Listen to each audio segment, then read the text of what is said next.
The water rippled.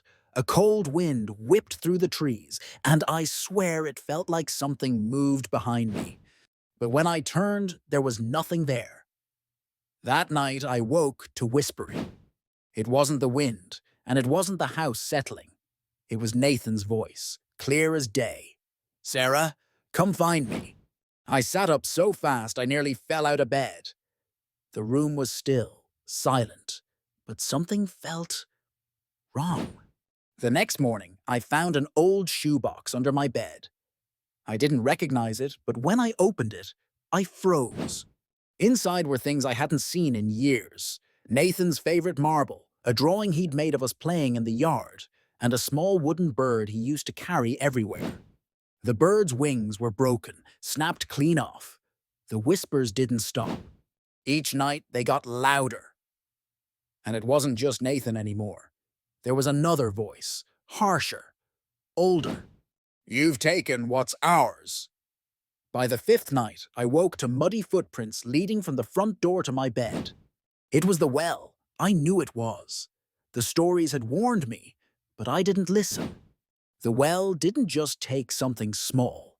It took your secrets, the things you buried so deep you'd almost forgotten they were there.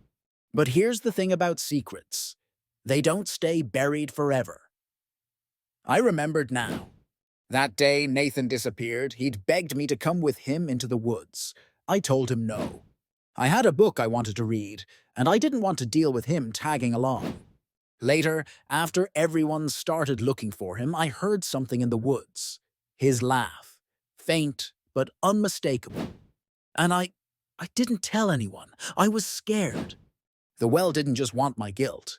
It wanted to bring it back. The hauntings got worse. My boyfriend called me one night, panicked.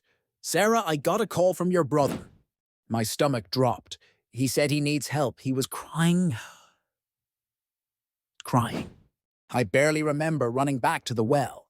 The forest felt alive, like the trees were leaning in, watching me.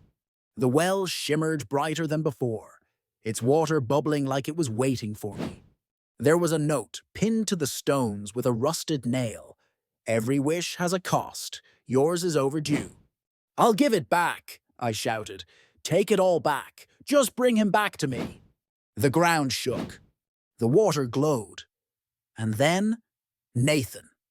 He climbed out of the well, dripping wet. But he wasn't the boy I remembered. His face was pale, his eyes hollow. When he smiled, his teeth were sharp. "Nathan?" I whispered. He tilted his head. "You wanted me back, didn't you?" His voice was different, raspier, colder. The well roared behind him, and shadows poured out like smoke, clawing at the earth. At me, I ran until my lungs burned and my legs gave out. But I swear I could still hear him. Nathan's voice, calling after me. "You should have left me where I was." The well is still out there, waiting.